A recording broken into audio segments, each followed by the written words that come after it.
Lijep pozdrav svima! Moje ime je Slavica Jurčević i u ovom ću vam videu pokazati osnovne naredbe za upravljanje robota.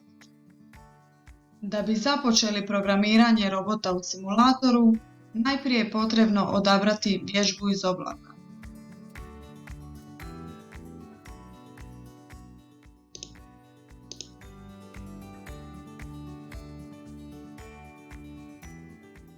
Ukoliko se klikne na robota unutar simulacije, otvorit će se dio prozora za izradu programa. Svaka učitana vježba se sastoji od dva dijela prozora. Lijevog dijela prozora predviđenog za izradu programa i desnog dijela prozora predviđenog za simulaciju robota. Simulacija se pokreće klikom na ikonu u obliku trokuta u gornjem dijelu prozora, a zaustavlja se klikom na ikonu donje u obliku kvadrata. Ako se klikne bilo gdje u prostor predviđen za simulaciju, simulacija će se prikazati preko cijelog ekrana. Ukoliko se ponovno klikne na robota unutar simulacije, otvorit će se dio za izradu programa. Program koji se napravi u simulatoru se automatski sprema pokretanjem simulacije, te se svaki put učita zadnja verzija programa kada se ponovno iz oblaka odabere ista vježba. Robot unutar simulatora sadrži veliku većinu dijelova i senzora poput robota u fizičkom obliku. Programiranje Edison robota je moguće unutar simulatora koristeći programske naredbe bazirane na Scratch programskom jeziku. Većina grupa naredbi su identične onima u Scratchu, uz neke dodatne naredbe karakteristične za Edison robota, poput naredbi za pokretanje motora, naredbi za prikaz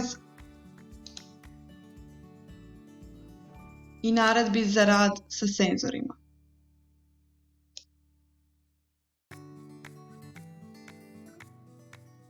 Možemo početi najprije od naredbi za pokretanje robota. Edison robot u sebi sadrži dva motora, lijevi i desni, koja su direktno povezana na kola robota. Da bi upravljali našim robotom, potrebno je odrediti smjer i snagu lijevog i desnog motora. Ako želimo da se naš robot kreće ravnim smjerom naprijed, potrebno je oba motora postaviti u isti smjer i istom snagom. Smjer okretanja motora definiramo pozitivnim ili negativnim brojevima od 0 do 100.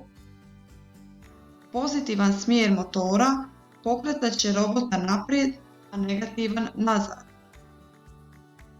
Ako želimo da se naš robot kreće naprijed, potrebno je snagu oba motora postaviti u jednake pozitivne vrijednosti. Zatim je potrebno postaviti vrijeme kretanja robota, te na kraju zaustaviti rad motora.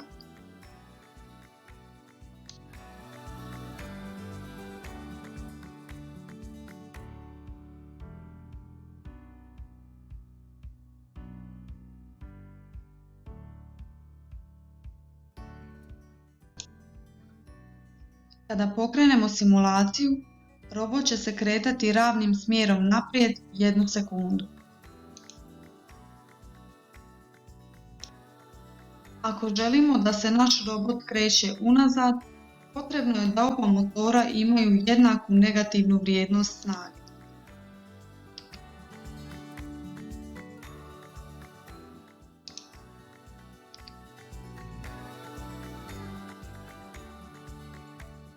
To bi bilo sve u ovom videu. Hvala na pažnji.